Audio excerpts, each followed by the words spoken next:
You're listening to the Options Insider Radio Network.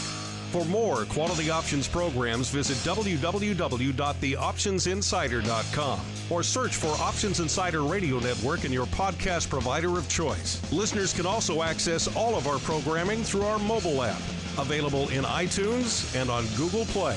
Don't forget to follow along with your favorite programs and submit your own questions for the hosts at twitter.com/options, facebook.com/theoptionsinsider, or via questions at theoptionsinsider.com.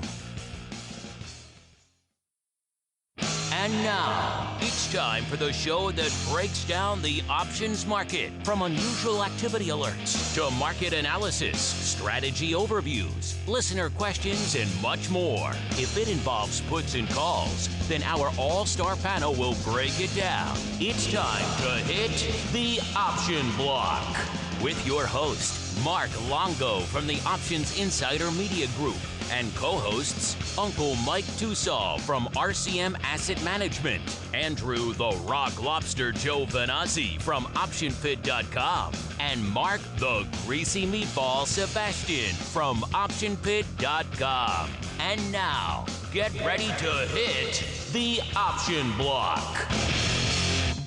All right, everybody. That rockin' tune means it's time, once again, for a little program we like to call around these parts, the option block. My name is Mark Longo from theoptionsinsider.com, as well as, of course, from the ever-exciting Options Insider Radio Network. If you like our explosion of content that we do from the Options Industry Conference every year, well, you're in luck. I'm heading out there tomorrow, so I'll be there for the rest of the week doing all that fun stuff you guys love. So pretty much sitting down with everyone and sundry you could think of in the world of options and picking their brains about a lot of the salient issues facing the markets these days. So, of course, the impact of HFT, the explosion of exchanges, what's going on with market makers, why can't we find any new ones, why are the old ones closing, why are markets crazy, why is their liquidity drying up, and except for the top 10 or 20 names, and even that number is starting to shrink. So all these issues that are really starting to impact the market, we'll get different people's opinions on them, vendors, brokers, heads of exchanges, all that fun stuff. You have a question, you have something you want me to ask somebody you want me to get on the show, let me know. We probably already have them coming on, but if we don't, maybe we'll reach out to them. So stay tuned. That'll start coming out, hitting the network. Probably not late this week, unless I'll start cranking them out soon. But probably maybe later this week on some of the interviews. We shall see. So stay tuned for that. Definitely starting next week, we'll have all that. And of course, we are also your exclusive source for all of the panel audio as well. So if you're saying to yourself, man, I can't really make it to the Options Industry Conference, but that would be cool. I can't afford the ticket all the way down to Arizona, or I'm kind of just an active retail guy, but I would really like to hear about some of these panels and sessions that they're having down there.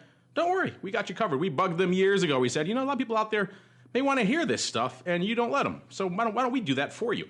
And we've been doing this for almost as long as we've been around now, so it's your good behind-the-scenes backstage pass to all things going on in the world of options. That's coming up this week and next week, so stay tuned for that. We know you guys love it. And of course, we are here on the Option Block, so you can always check us out live every Monday and Thursday, 3 p.m. Central, 4 p.m. Eastern, via Mixler. Unfortunately, most of the stuff in OIC probably not going to be live just because we don't know till we get there how reliable the signal setup is going to be on site. And sometimes if we promise a whole bunch of live stuff and then the signal is garbage, we can't really make that happen. So rather than disappointing people, we just don't promise it. Maybe you get some nice little surprises hitting the network live this week, though. We shall see. Fingers crossed. And of course, however you listen, live, podcast, app, on iTunes, wherever you get the show, make sure you hit us up. Those questions, those comments. We do love to hear from you guys.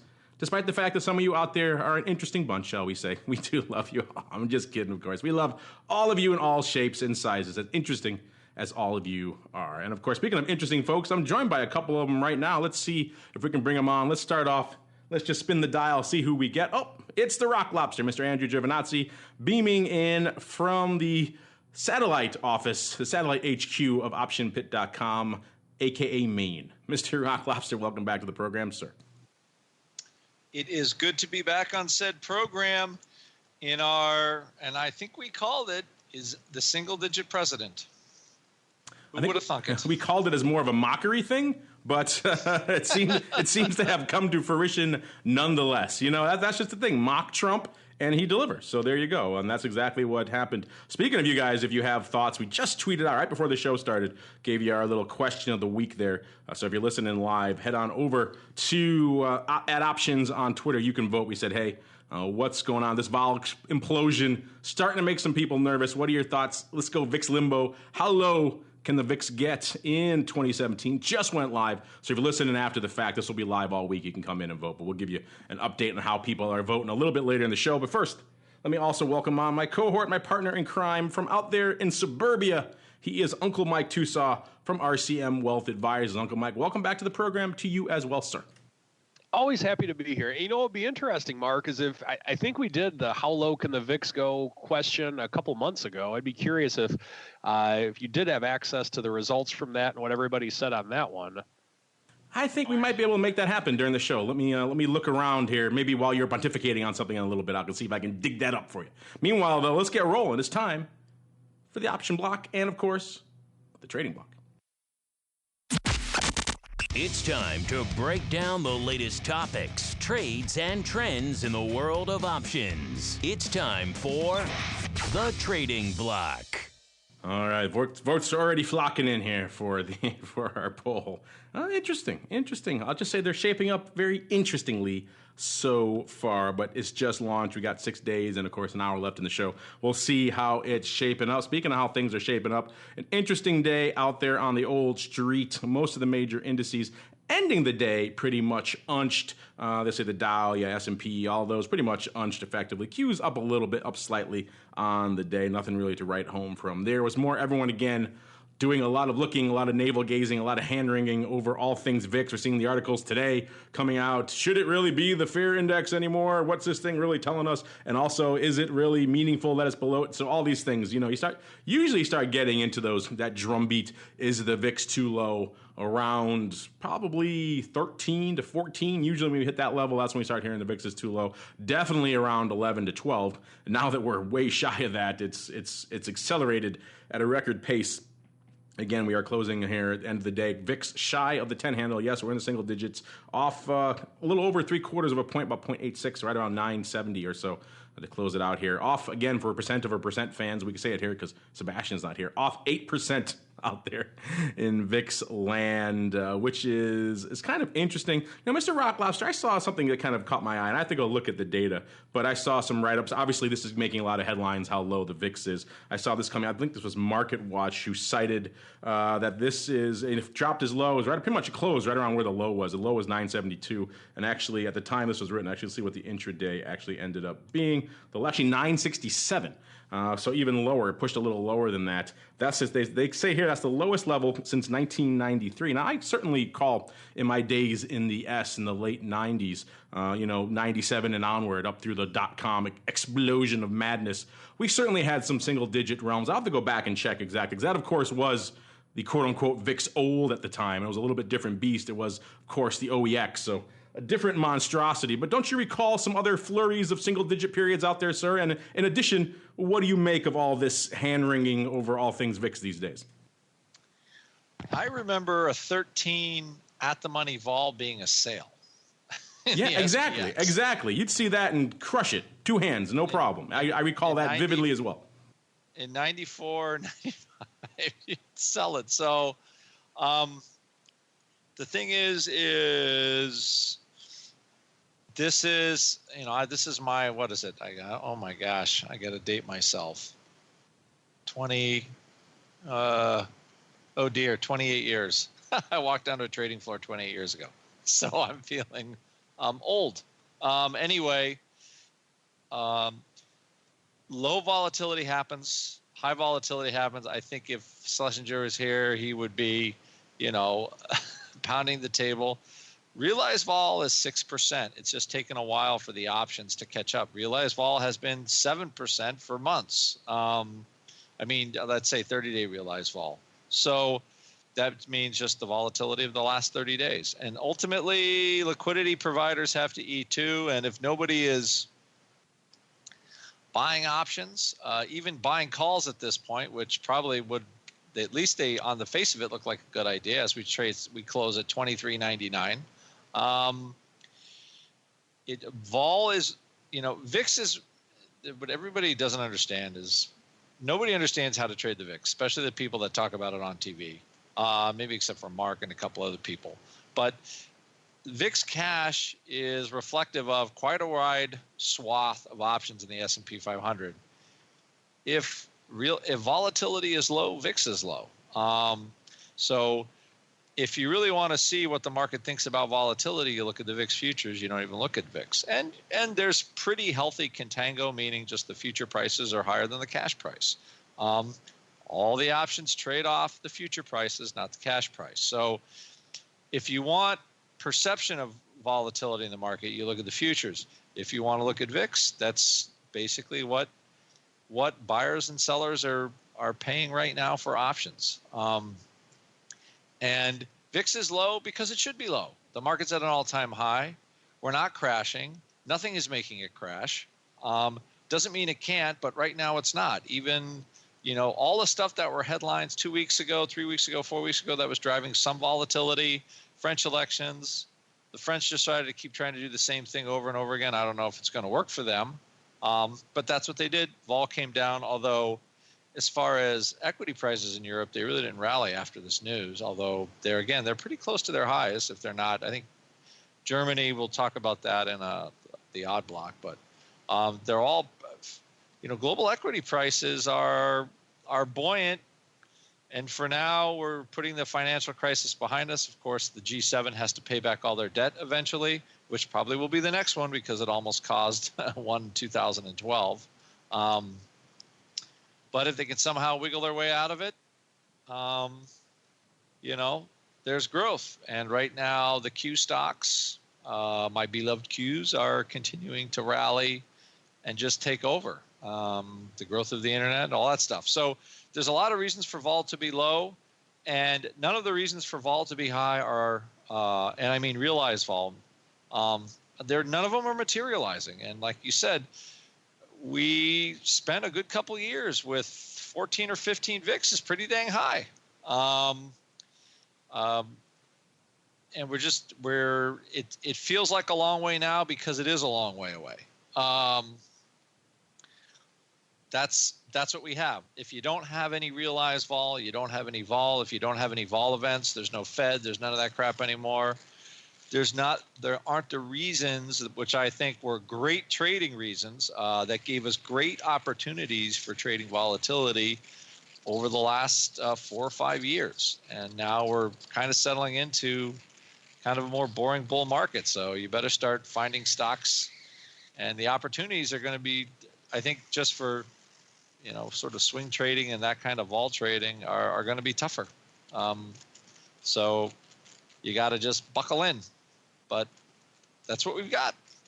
No, I agree with you that, I definitely think it doesn't surprise me that people are selling it down to these levels because, of course, you're right. We've been saying this for a while on this show and vol views that realized vol, at the end of the day, which should be the driver of all things volatility, has been anemic, 5.5, 6, maybe flirting with 7, but that's really about it. So you still have a nice discrepancy. While you were talking, sir, and I appreciate you pontificating at length to give me a chance to pull up some of this old VIX, VXO, which is the old VIX calculation data from the SIBO. And just flirting right now, we did flirt with the 10 handles again back in the early 90s, 93 and 94 in particular. I'm looking at it right now. And I know if I scroll a little bit past here, we'll get into some single digits. Of course, there are thousands of data points here. I have to search manually. So while I'm doing that, let's indeed toss it over to Uncle Mike Tusaw of RCM Wealth Advisors. Uncle Mike, what caught your eye in this? Plus, this is your new period, your great volatility awakenings. What's catching your eye out there, sir, given the fact that you're now awake to the world of VIX and volatility?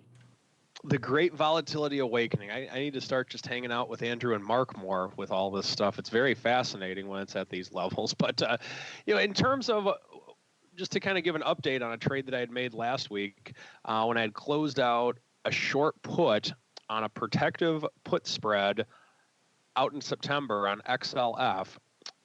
What's interesting about this is that I closed the trade out on May 1st, and since May 1st, XLF has rallied like maybe 20 cents or something, not very significant. Just looking at the VIX on May 1st, I don't know exactly what time. I could look it up, I'm sure, but this is just something I wanted to kind of give to our audience. But the VIX hasn't come down too much since May 1st, the VIX cash. If I got out of it in midday, well, I shouldn't say it hasn't come down too much. It's based on the close, it hasn't come down too much. But if I got out of that midday, then we've had roughly 60 to 70 cent drop on the VIX, which is pretty significant percentage-wise since the day that I got out of that trade. What I want to illustrate here, the point of why I'm saying this, is that there's, just to kind of add to Andrew's point, there's more to it than just what you see when you type in the VIX as a ticker symbol on your account. And what I mean by that is that I got out of that specific option, the September 20 put, at 16 cents. And I'm just looking at it right now. I could have gotten out of it now for a whopping 14 cents. So with that being said, a couple things that need to be mentioned here. We've talked on the show a million times about how you don't necessarily want to let your option expire worthless. You should probably get out of it beforehand.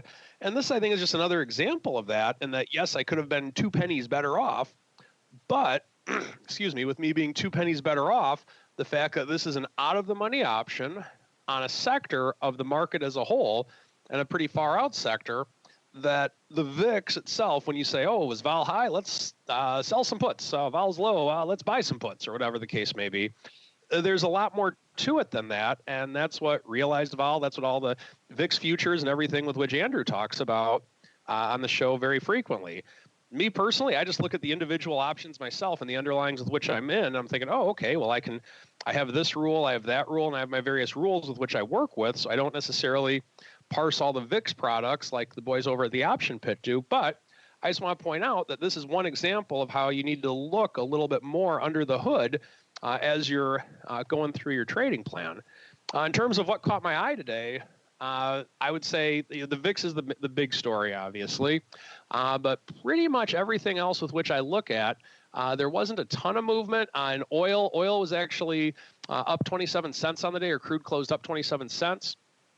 There was news, I believe it was Saudi Arabia had said that they're also going to continue to lower production of oil a little bit, or not a little bit, but at the rate with which they have been doing it. So we did get a little bit of a pop in XLE, the energy sector, to go along with that. But aside from that, just looking at my beloved metals, not a ton of movement. We just had a slight downward move today in both silver and gold. But the VIX reflected that we didn't really have a lot of movement, and we're not getting a lot of it. Although the VIX itself did go down a little bit today. But nonetheless, that's what I'm seeing out here in the St. Charles trading world. The hub of all things finance, scenic and lovely St. Charles, Illinois. I was looking at the old VIX data. I'm also looking at, trying to find the results. You're right, the results of that. We did ask them back in February, that week, late February 24th. We asked you, how low will VIX get during the rest of its term? So we gave you 4 years there. We just limited it here. We asked you, won't bring 10, between 9 and 10, between 8 and 9, below 8. I have the question. I don't have, unfortunately, the results in front of me. We need to store those somewhere. I'm sure we do. We have to go dig through our stats to have them. So hopefully, maybe I'll try to find it by the end of this show, but I don't have them in here right in front of me. As for what else is in front of me right now, though, we do have some earnings, not so much popping off after the bell right now, but actually popping off before the bell tomorrow, including we're talking all this VIX. So yeah, it's SIBO coming up tomorrow. We'll see if all this lack of realized volatility, aka lack of vol in general, how that's accreting to the bottom line, or perhaps not, over there in SIBO land. They closed today right around 82 and a quarter. They were pricing in that at the money straddle about 220, so about 2.5% out there in SIBO land. Unfortunately, if you wanted to trade that, you hopefully got your trades off, because they're before the bell tomorrow. So you got to have that bad boy on. We shall see how all things vol have been stacking up. SIBO averaging about 1,200 contracts a day of late. Doing light volume, actually doing only 1,000 today. So not a big ramp up leading into the announcement tomorrow. We've also got another name maybe a little bit outside the bubble that a lot of you like to watch as well. That is, of course, Disney, coming off after the bell tomorrow. They're on the heels of a couple of good quarters, at least on the movie and entertainment front. We shall see, of course, if all the other elements, of course, is that constant albatross of ESPN hanging over their neck and how that will happen and the impact of cord cutting and all that crazy stuff, as well as the parks and everything else. So a lot of things to digest. We'll stay tuned to that one. They're after the bell tomorrow, so you do have another session ahead of you if you are so inclined to sling those. They closed today right around 111.5. They're pricing in a little over $3, about $3.15 for their straddle, so somewhere a little bit shy of 3%, about 2.8%. For that one. They did a little bit of paper today. They do about 37,000 a day, doing nearly 50,000 today. So a little bit of a bump for Disney. We'll probably see more of a bump tomorrow heading into the earnings. We also have Mr. Rock Lobster's favorite, Electronic Arts, coming up. They closed today about 95, almost 95.70 or so. They're pricing in about $4.30, so right about 4.5% over there in EA, and they are after the bell tomorrow as well. We'll get to Snap in a little bit because they're coming up later this week. We'll have a chance to digest them. But first, let's keep on rolling. It's time for my favorite parts of the show, hopefully yours as well. It's time for the Odd Block.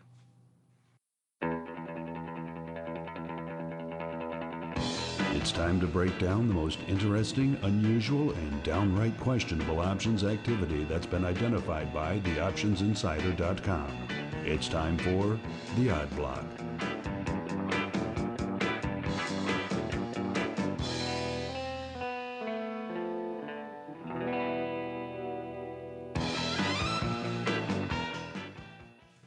Everybody, welcome to the Odd Block. This is, of course, a portion of the show where we break down the weird, the wild, the wonderful paper that is lighting up the world of options today. Going to kick things off in UE. Oh, it's so UE.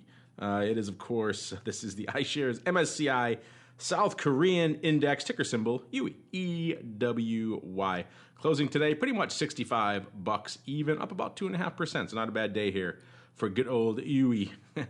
They average about 4,500 contracts a day. Today they did almost 30,000, about 29,000 and change, about 8-1 calls over puts. That should pretty much give you an inkling of what caught our eye. If you want to find the train that caught our eye, just scroll on through the chain for yourself. It should jump off when you get to about June or so. I said they did about 29,000 of that 18,000 coming in one size trade on the June 67 calls. It started the day with 8,000 catching our eye. Paper buying those in one block over there on the ARCA for 80 cents. They did get some stock against those, so looks like they're doing these probably looks like delta neutral, not 1-to-1. And then we saw more shares going up, approximately 10,000 more, like we said, for a total of 18,000 on the day. Doesn't look like, I don't have the ratios on the stock. Maybe Mr. Rock Lobster has those, but I'm guessing if they did the first block tied, probably doing the latter chunks tied as well. Open interest, really not much to speak of here. It's only 40-odd contracts. So this is all clearly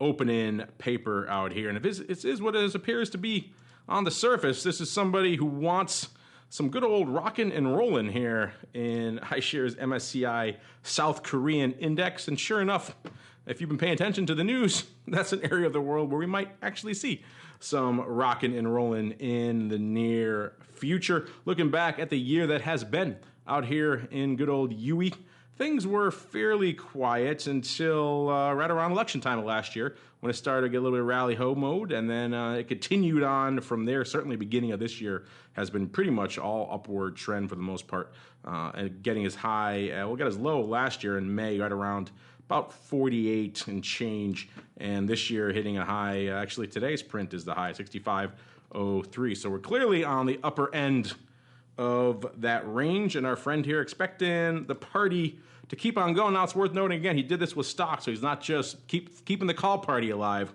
He's buying vol. He wants this thing to rock and roll and rock pretty hard in the near future. So interesting stuff. Mr. Rock Lobster, what's your take on someone gobbling up a bunch of Korean calls and also not just doing them straight up, but doing them tied to stock? This is the portion of the show where you respond to me so people can hear you. I just like talking to myself. Anyway, the EWY, like you said, UI. Don't you find, have you seen the move in this thing in like the last 3 weeks? It's pretty huge. It's every time that guy does some saber rattling and then he doesn't do this, then nothing really happens and blah, blah, blah, blah, blah. I mean, a couple of days ago, we were trading, 59? So 6 points. So the EWY is up 10% in about a month. That's pretty big for South Korea is not a small market. They've had some election scandals and things like that, but it would appear we have seen this movie before. They buy upside calls and they sell stock on a ratio looking for some sort of hyperbolic move, which could, I have to say, it could easily happen. So I'm looking at this as let's just call it a potential move that could be quite large. And you've muted yourself. A potential move. I was letting you finish, sir, but I guess you were done. So I'll just mute you. There we go. Now we don't have to worry about any more rock lobster filtering in.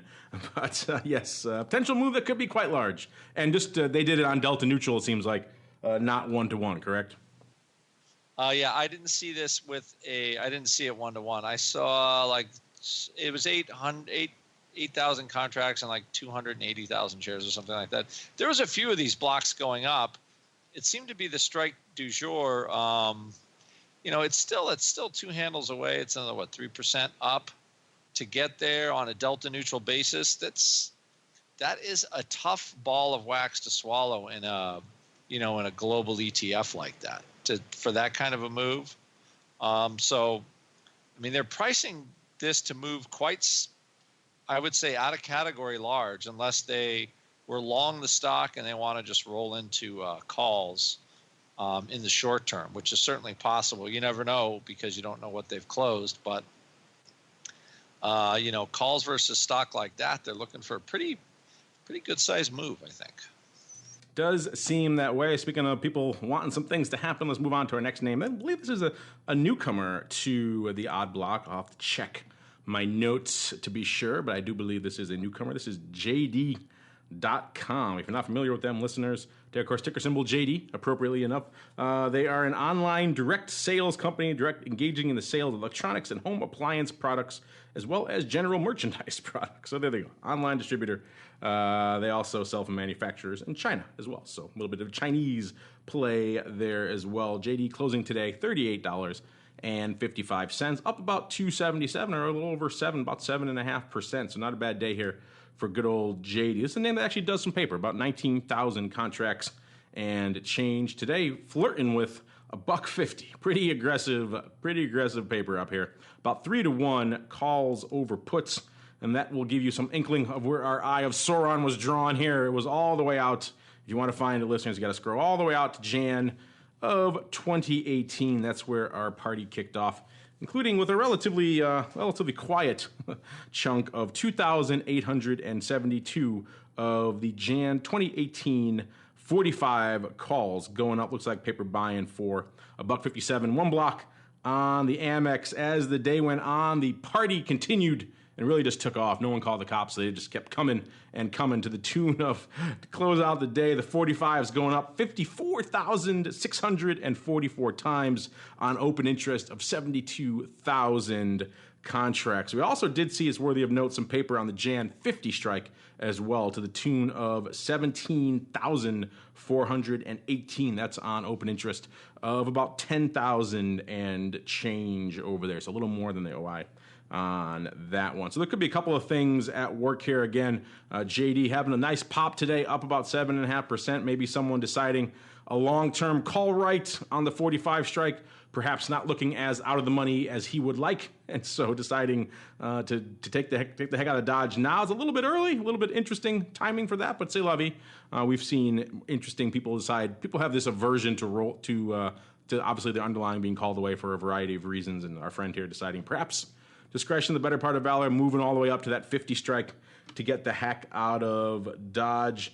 We also did, like I said, was a cage match, so we did see initial seller coming in, that $1.57 kind. Then we saw buyers scooping up and a nice back and forth going up on these strikes, which we like here. We like a nice little cage match here on the old JD calls. This is the name that averages, like I said, about 19,000 contracts a day, and it's been rocking and rolling today. And certainly over the past year, looking back at JD, this thing has had an interesting little range. Got about as low as around 19.5 or so back in early summer last year in June, and it's kind of slowly but surely been kind of in rally hold mode, pretty much doing about 2x where it closes today. Certainly with today's move, it's up there. It's about 2x where it was on its low, so not a bad little upside move here for good old JD. So Mr. Rock Lobster, where you fall on these? You think this, obviously there were some sellers for these buyers out here today, so it wasn't all unanimity of opinion on this strike. What do you think about our friend here? Are you with me on the roll on a short, or you think something else is going on? What do you think was up here, sir?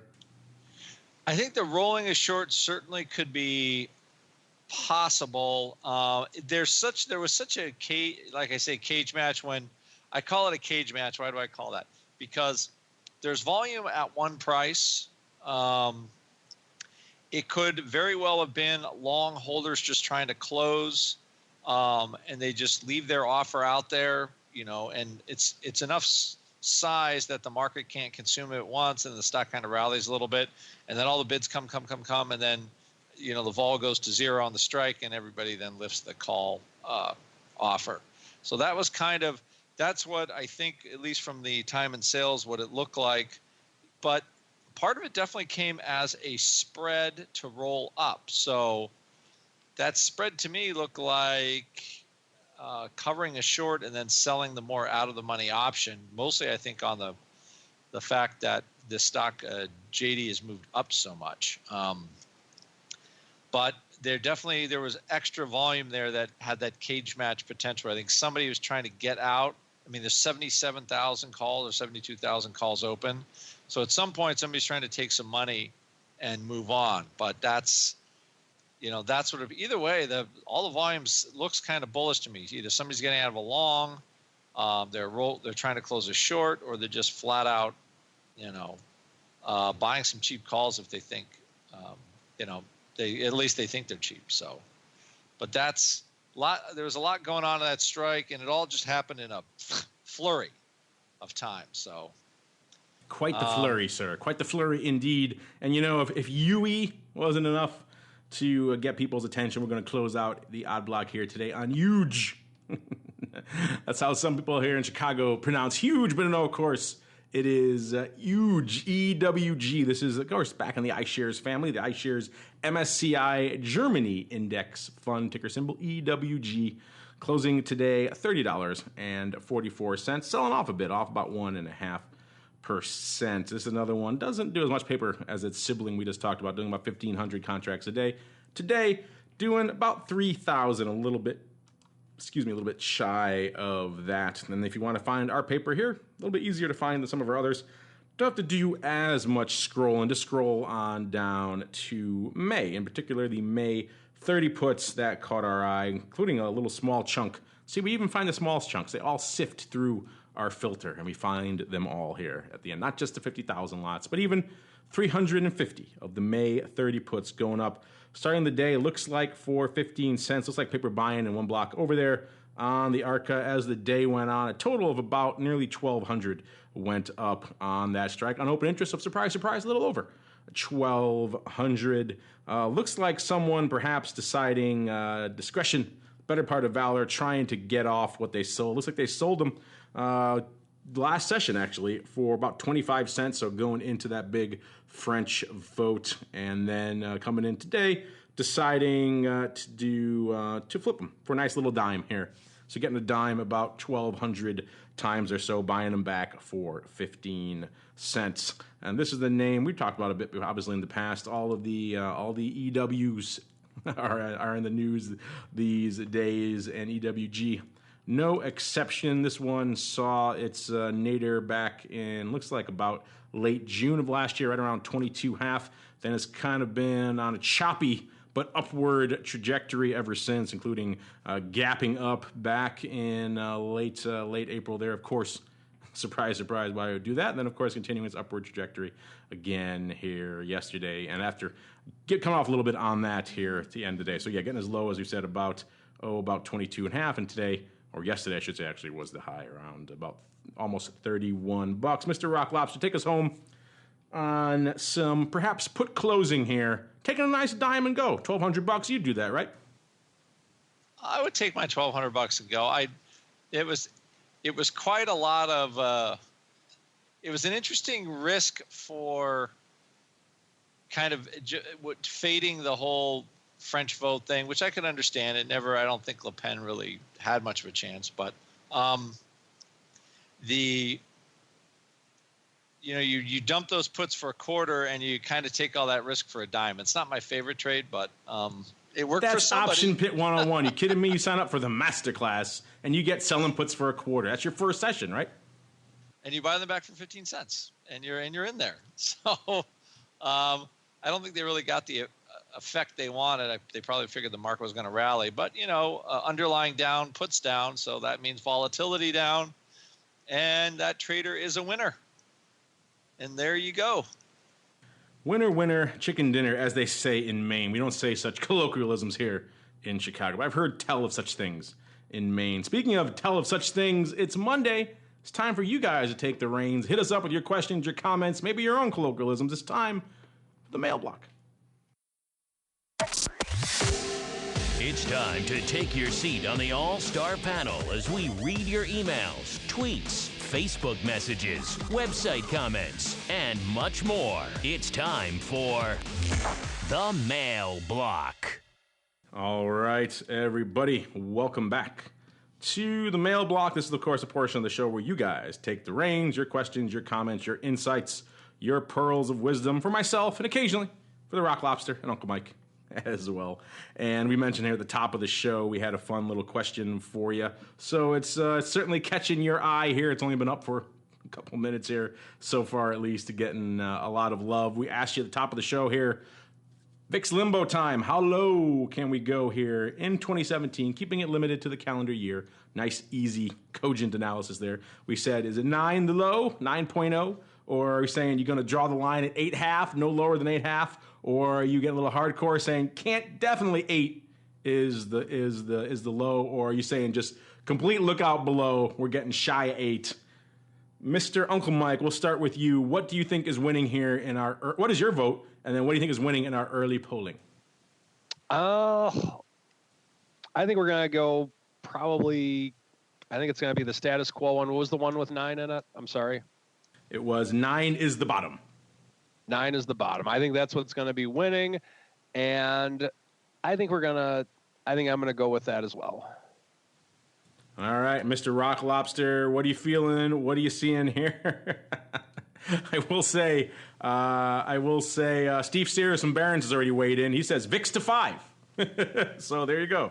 He did put a question mark on it, though. So he's weighing in, I think, on the, shall we say, aggressive downside of VIX. Mr. Rock Lobster, what are you feeling here? You agreeing with Mr. Sears over there at the striking price? Or you got your own call here? 5 sounds like a little low. A wee bit low, shall we say. If the VIX is 5, what is that?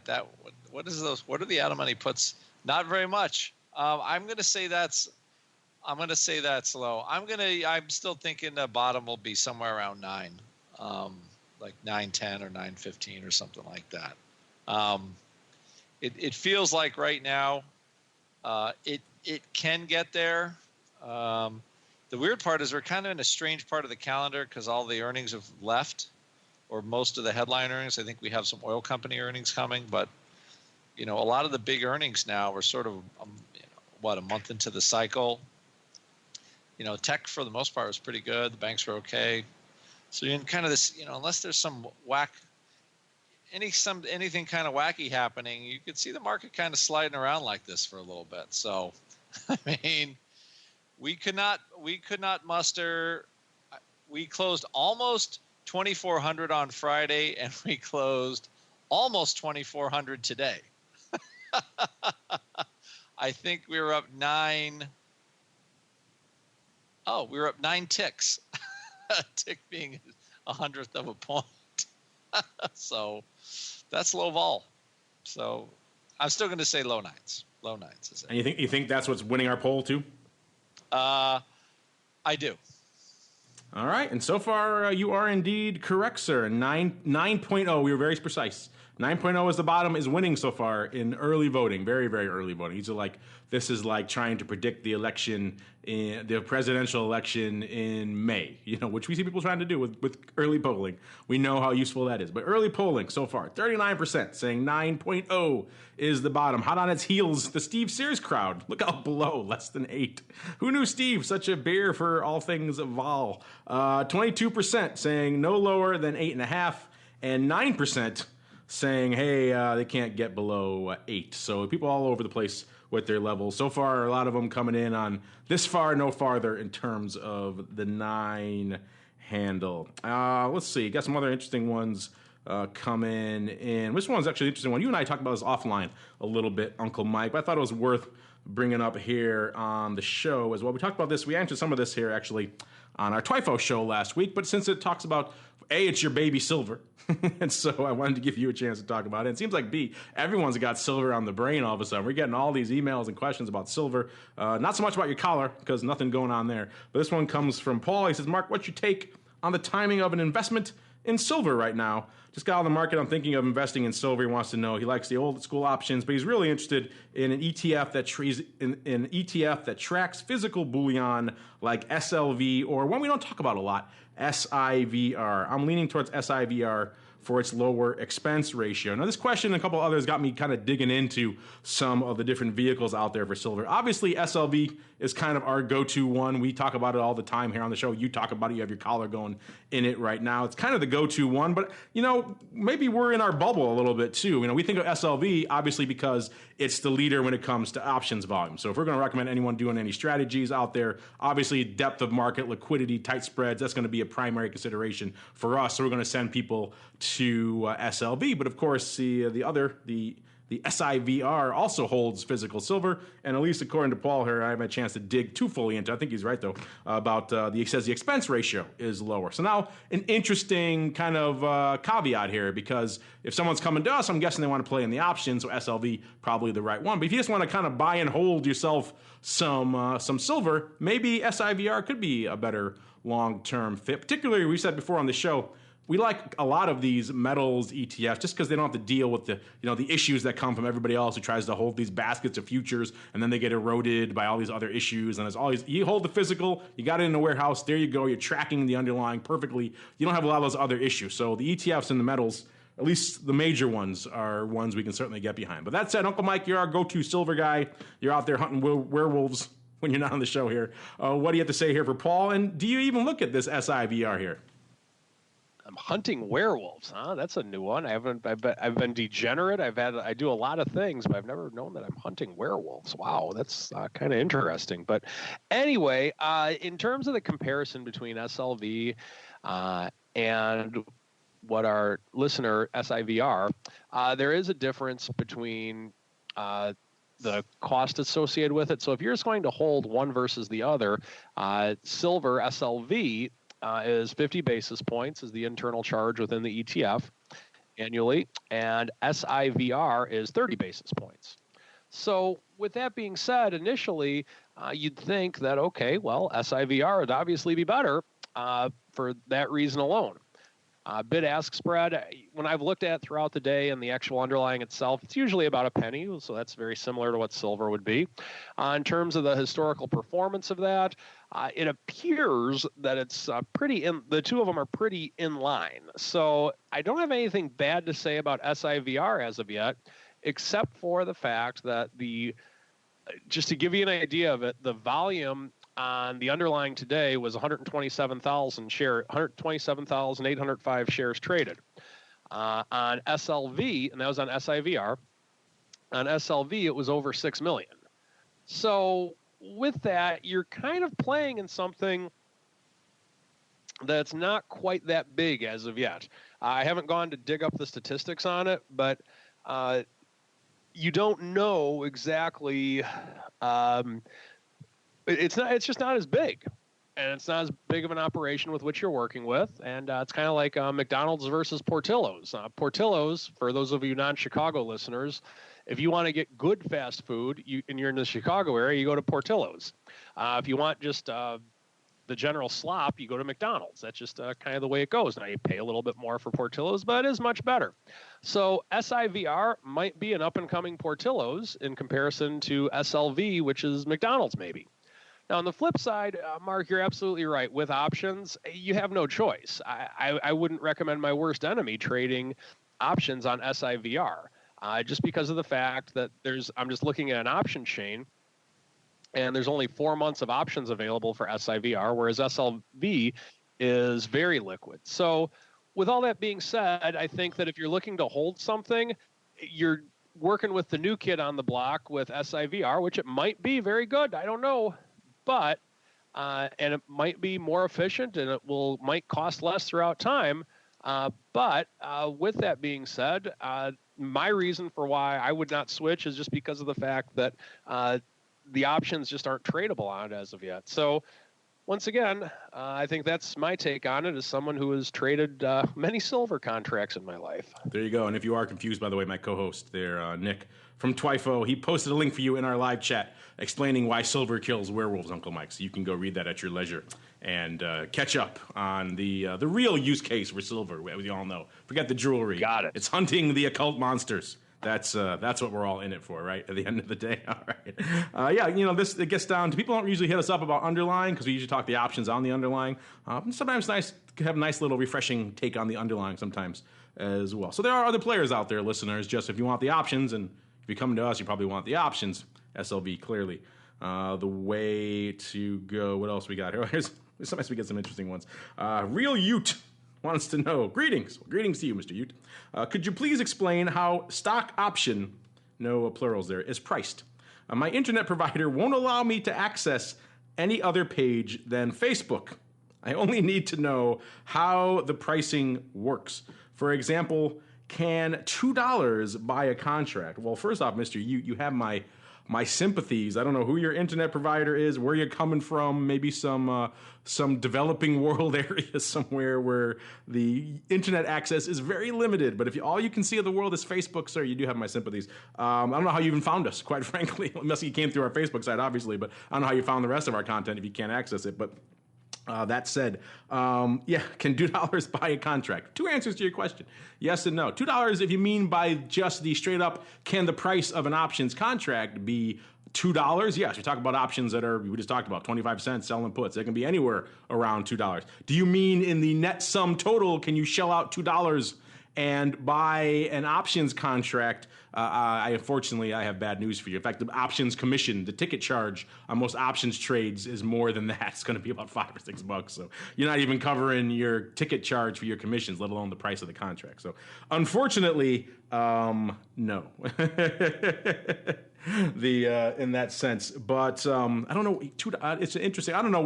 Maybe I heard Australia has very restrictive internet. Maybe that is the case. Yeah, I guess you know what, you made a point, Mr. Rock Lobster. If he goes through a broker that doesn't charge to close for some of those shorts, then he might be able to do it with a net outlay shy of that. But if you get the ticket charge slapped on, I don't know anyone who has a ticket charge that's going to be less than somewhere around $2. Do you? Right. No, I think that's the reality. I mean, yes, you could buy a contract that costs 2 cents that after the multiplier would be $2. But after you're right, ticket charge, commission, everything else. See, I live in the real world, so I factor in those costs. You live in Maine, so those things are just theoretical to you.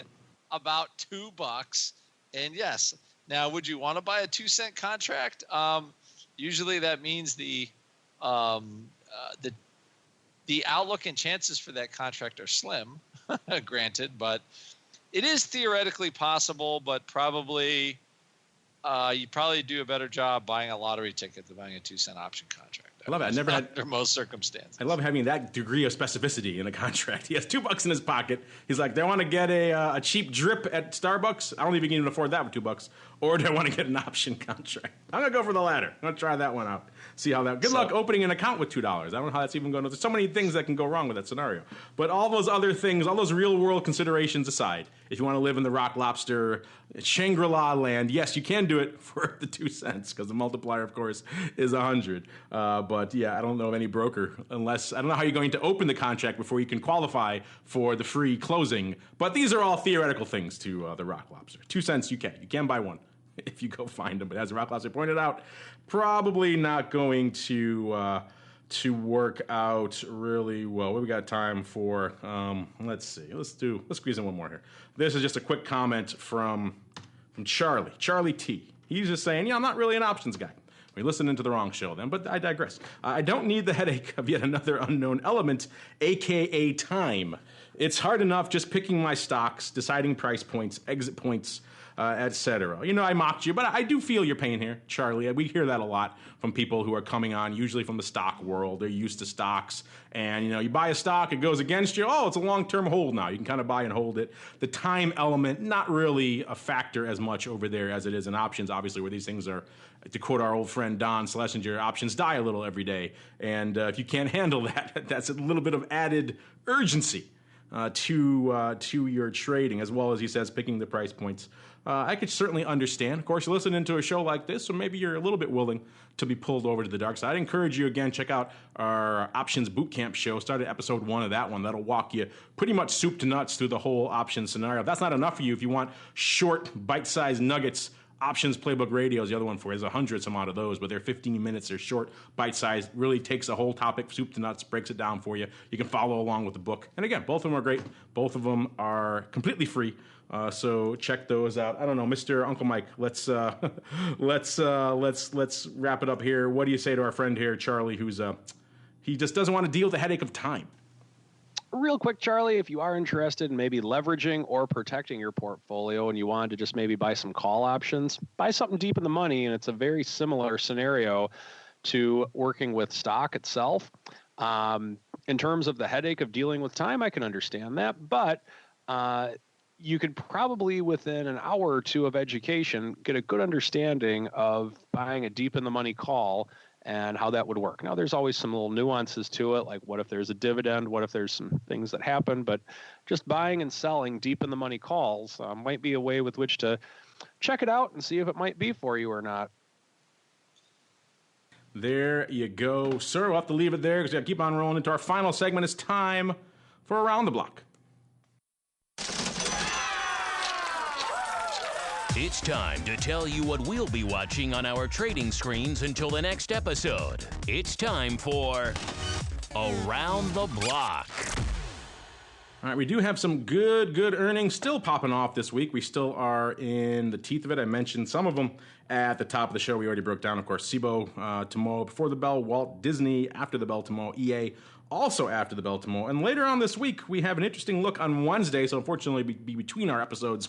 But we'll have our first look at Snap. They are popping off after the close on the 10th. This was one of the more watched IPOs of recent memory. A lot of people debating what's going on with them. Snap selling off a bit today, closing right around $22.50, off about 3%. We actually haven't had a chance to really discuss Snap a lot on the show and break them down, so we'll be looking forward to this one. If you're wondering how Snap's been doing lately, it's putting up some pretty decent numbers, about 56,000 contracts a day, so certainly not bad for any new issue. Doing today nearly 2x that, doing about 92, almost 93,000 contracts a day, so lighting it up about 2-to-1 puts over calls out there. That's because the stock was off about 3% today. And this thing has been lighting it up of late. They are, I said, closing today right around 22.5. They are pricing in, it looks like about $3 for that 22.5 straddle, so right around 13%. That's a nice little rock and roll 'em straddle out here. Mr. Rock Lobster, I know your hardcores, your junkies over there, your option junkies, your OJs in the old Option Pit chat room. I'm sure they're salivating at this one. What are they looking at, and what are you looking at over there in Snap for the big earnings on Wednesday? Actually, we looked at the Snap, I think $3 for the May 12 at the money straddle. Yeah, it's about $3. I don't think that's doing anything. It's a it came out priced pretty big, woo, IPO, and then it just sort of fizzled like a wet bologna sandwich. And I think they're going to just go to the way of Facebook and Twitter until they start generating money. Everybody's excited, and then this one just has not gotten the wild squeeze that the other ones have gotten before. Obviously, Facebook blew up. because they started generating massive dollars. Twitter hasn't quite figured it out yet.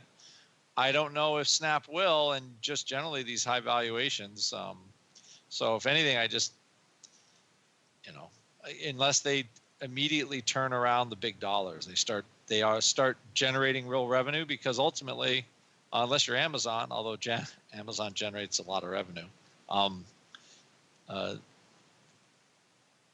that's what's going to happen. So I don't think it's going to do much this cycle, unless there's a massive earnings blowout. But it was kind of tempting to sell some juice in there, but I don't think it's going to do much. That's just my. So you think the $3 is overpriced? You'd be selling that? You think? Yep. Yeah, it is a pretty juice. I mean, we haven't seen a lot of big names coming in this cycle, pricing in 13% moves. Obviously, it's the first one post IPO, so it's a little bit of a different scenario. But yeah, it is rich from a percentage terms, at least. Feels like a lot. It is a bit rich. Uncle Mike, your thoughts? If you have any on Snap, as well as what else you're watching for this week, sir? Yeah, just looking at Snap, I would agree. I mean, it's $3 would definitely, that would be some pretty big movement, but I guess just in looking at it, it has had that much of a range of movement over the course of the last 15 days or so. So I guess it's not too out of the question with an earnings announcement coming up. First one, I guess there's a lot of fear in there, so that's likely why there's the price is so high. But in terms of what I'm watching, just going to continue to watch to see if we can crack this 2,400 mark on the S&P, the all-time high being 2,401. We're right by it right now, and just seems like we've been knocking on the door for a while, and tomorrow might be the big day. I might be able to say my thing on the show again. What you won't say, though, is that what you did in your silver collar, because we'll never hear tell of that again, sir. This program. Of course, I'm busy hunting those werewolves. Yeah, you're out there. Now you've learned in between segments exactly why silver is so useful. You're all excited to get out there. Start mixing it up with the werewolves. All right. To let you do that, we got to wrap this show up. But before we go, one last time, and we check in with my cohorts, my partners in crime. Let's start in reverse order. Uncle Mike, in addition to hunting all those fiends of the night, things that go bump in the night, sir, what else are you up to over there in scenic and lovely St. Charles? Well, if you are looking for a financial advisor in one way, shape, or form, someone who's not afraid of a 9 VIX, someone who can help you through these times, whether they're good for you or bad for you, I'm happy to help in any way with which I can. I have no minimum. Most of my clients are online, so it makes it very easy for me to leverage my time and not have a minimum. So even if you have a couple $100 a month or $100 a month to invest, give me a call. I'd be happy to work with you in any way with which I can, and we'll see what we can do. I'm at 312-212-3531, or shoot me an email at mtosaw@rcmfs.com. What about our friend Real Ute? He's got $2. I'll figure out a way to do it. I don't know how, but I will find a way to figure out something. You heard it. Uncle Mike will do it for $2. So if Real Ute, if you can figure out how to open a trade for only $2, Uncle Mike will get you out of it for free, or at very least for the cost of that, $2 again. All right. And before we go, Mr. Rock Lobster, what's going on in the land of the pit? Are there any, perhaps my favorite thing to say, is there a masterclass on the horizon? I believe the 23rd we start the next masterclass in income generation. Obviously, it's funny because our last one for vol was in a low vol environment, and so far that as a recipe has done very well. If our devotees have stuck to it, and we'll do the next one the 23rd, you can sign up at our website. But we'll be specializing in income generation and low vol, basically short options with also a little bit of hedging, because you know that even though VIX is 977, it probably won't stay that way forever. There you go. Speaking of VIX, it looks like our poll 9.0 is the bottom. It's starting to solidify its lead right around 40% still here, but the vote's coming in. 40%, 9.0 the bottom, 28%. Look out below. Buying the steep Sears downside, and then the rest is varied and sundry. Head on over to Ad Options if you want to vote to make your voices heard. I, of course, will be heading out to the Options Industry Conference, so don't look to any live stuff for us. Hopefully we'll get to TWIFO live this Friday. We will have vol views coming to you from the conference. That, of course, will be live to tape, so you'll get it on the network at the usual time next Monday morning. And then we'll hopefully see if we can get you TWIFO live at least on Friday. Stay tuned for that. And we'll see you next time for more of the Option Block.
The preceding program was a production of the Options Insider Radio Network. For more quality options programs, visit www.theoptionsinsider.com or search for Options Insider Radio Network in your podcast provider of choice. Listeners can also access all of our programming through our mobile app, available in iTunes and on Google Play.